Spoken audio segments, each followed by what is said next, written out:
중국이란 나라는 자유민주주의 자유시장 경제를 추구하고 있는 모든 나라들의 적이 아니냐. 그러니까 가치동맹을 맺어가지고 다자주의적 접근 방식을 통해서 중국을 손보자.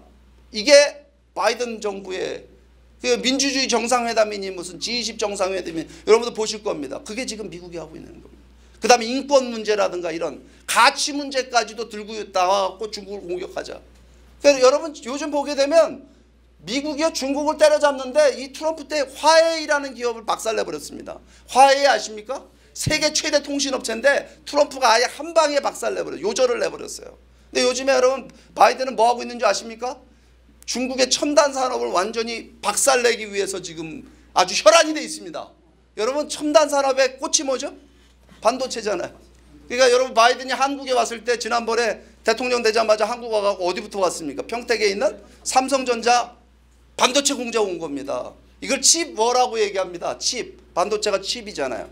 이걸 가지고 지금 말하자면 중국 내에서 첨단 반도체가 살아날 수 없도록 하는데 완전히 올인하고 있어요. 그러니까 여러분 과거에는요 우리가 미국하고 중국하고의 양다리 외교가 가능했어요. 그러니까 보수 국민의힘 가보면 뭐라고들 얘기했냐면요, 경제는 중국하고 하고 안보는 미국하고 한다. 들어보셨어요? 안미 경중 그랬잖아요.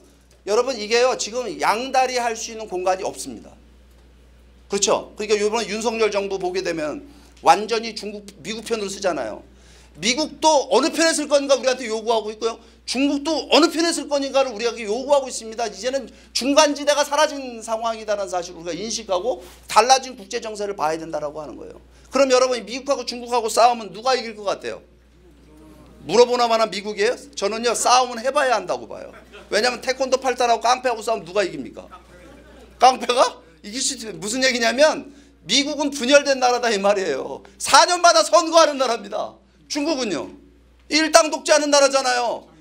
멍청한 정치인 하나 나오면 미국도 지는 겁니다. 중국한테. 맞습니까? 틀립니까? 그런데 어느 나라가 이겨야 돼? 미국하고 중국하고 싸우면. 왜? 미국이 이겨야 되죠? 여기 정신 나간 사람 아무도 없네. 중국이 이겨야 된다는 사람도 있더라고요. 여러분 미국이 이겨야 되는 이유는 뭘까요? 가치 문제 때문에 그렇죠. 그 가치 문제라고 하는 건 무슨 얘기냐면 우리가 통일을 통해서 실현하고자 하는 나라가 중국 같은 나라가 돼야 될까요? 미국 같은 나라가 돼야 될까요? 종교의 자유를 부정하는 인간의 자유의 근원되는 종교의 자유를 부정하는 중국 같은 나라가 되면 돼야 안 돼요? 안 된다는 사실입니다. 그러니까 미국이 이겨야 된다. 그게 우리가 통일을 실현하는데도 이득이 된다. 뭐 이렇게 우리가 생각을 해볼 수가 있다. 저는 그렇게 생각합니다. 만든 것 같은 박수 한번 칩시다 우리가. 그런데 지금요 이게 지금요 국제정세가 하루가 다르게 지금 달라지고 있잖아요. 여러분 우크라이나 전쟁이 일어났죠. 그죠? 2년 지났습니다. 벌써 2년 2022년에 러시아가 우크라이나에 쳐들어갔을 때 러시아는 이 싸움을 며칠 만에 끝내려고 했어요. 과신했습니다. 그래서 전쟁이라고도 이름 안 붙였습니다. 특수군사작전. 그죠? 특수군사작전 한다고 들어갔어요. 이거 전쟁이라고 부르지 마라 이거. 근데 뭐 2년 이상 하는 특수군사작전이 어디 있어? 이게 전쟁이지. 왜 이게 전쟁이 돼버렸냐면요, 우크라이나의 젤렌스키라고 하는 대통령이 우크라이나 국민들을 단결시켜가지고 결상전을 해버리는 바람에, 그죠? 상황이 어떻게 바뀌었냐면 시간을 벌었어요. 그 결상전하는 바람에 한 번에 안 먹히고. 그러니까 서방 세계가 우크라이나를 군사적으로 지원하기 시작했습니다. 서방 국가들이 첨단 무기 지원해주고. 그러니까 이 싸움이 어떻게 바뀌었냐면 처음에는 이게 러시아 대 우크라이나의 싸움이었는데 지금은 어떤 싸움이냐면 러시아 대 미국을 포함한 전체 서방 국가들의 싸움이 되어버렸습니다. 그 미국을 포함한 전체 서방 국가와 러시아가 싸우면 누가 이길 것 같아요? 지금요, 그러니까 이 싸움이 보게 되면 러시아 우크라이나 싸움이 지금 이상한 방향으로 가고 있잖아요. 세계 2위의 군사력을 갖고 있었다라고 얘기한 러시아가 우크라이나 들어가고 쩔쩔매고 있지 않습니까? 맞죠? 이런 싸움이 지금 벌어지고 있어요.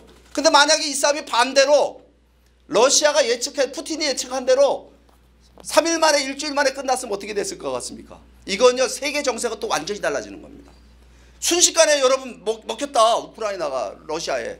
그렇게 되면요 여러분 한번 생각해 보세요. 이거는 여러분 우크라이나는 그렇게 되면요 미국의 국제적인 리더십 어떻게 될 것 같아요? 미국의 위상 이렇게 되겠죠, 그죠? 근데 위상만 떨어지는 게 아니라 미국 입장에서는 이제 이게 우크라이나는 나토 국가, 유럽 국가들하고 국경을 마주하고 있기 때문에 여기에 러시아 군대 들어온다는 얘기는 뭐냐면 이 나토 쪽에 병력을 증강시켜야 되는 겁니다. 미군 병력을. 맞습니까? 틀립니까? 이거 신경 써야 되는, 더 신경을 써야 돼. 그러면 아시아 쪽에 배치된 중국을 포위하기에 몰려와 있던, 여기 와 있는 미군 전력이 어디로 가야 돼요? 유럽으로 이동할 수밖에 없는 상황이 또 만들어질 수 있는 그런 개연성이 있다라고 하는 거예요. 그럼 한번 생각해 보세요.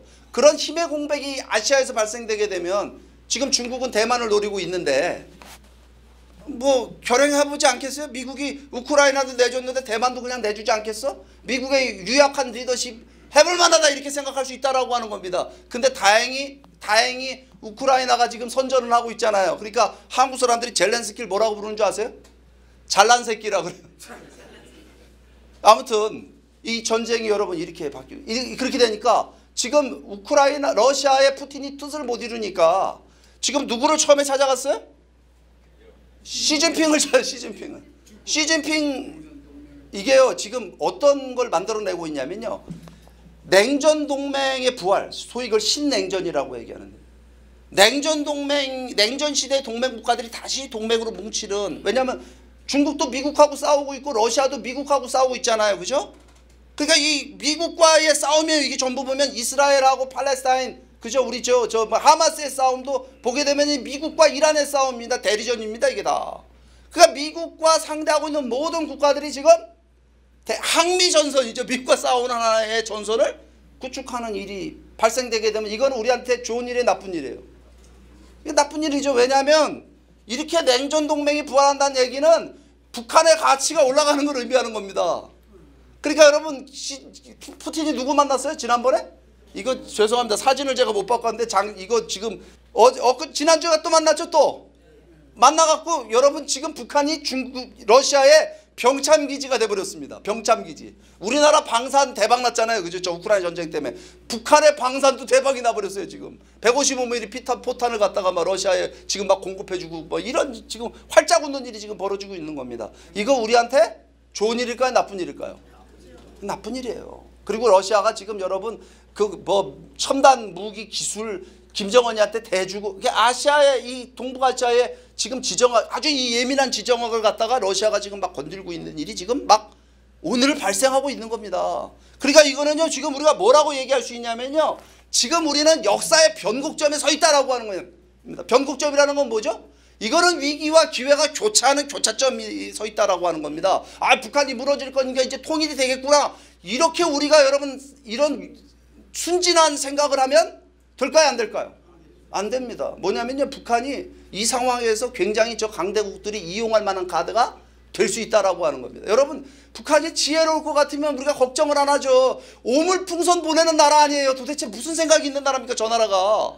그러니까 어떻게 이용당할지 누가 압니까? 그러니까 지금 우리는 이거 보게 되면요, 아찔한 생각을 우리가 해야 됩니다. 정신 바짝 차려야 됩니다. 과연 우리가 어느 방향으로 가게 될 거냐라고 하는 거예요. 그런데 여러분, 지금 한국 사회는 우리가 지금 역사의 변곡점에 서 있는데, 냉전 시대의 이 지금 새로운 신냉전 구도 속에서 우리의 운명이 다시금 6.25 때, 우리가 어제 6.25 기념했는데요, 한국전쟁과 같은 그런 비극을 다시 경험할 건지 안 경험할 건지는 순전히 우리 약이 달린 겁니다. 맞습니까, 틀립니까?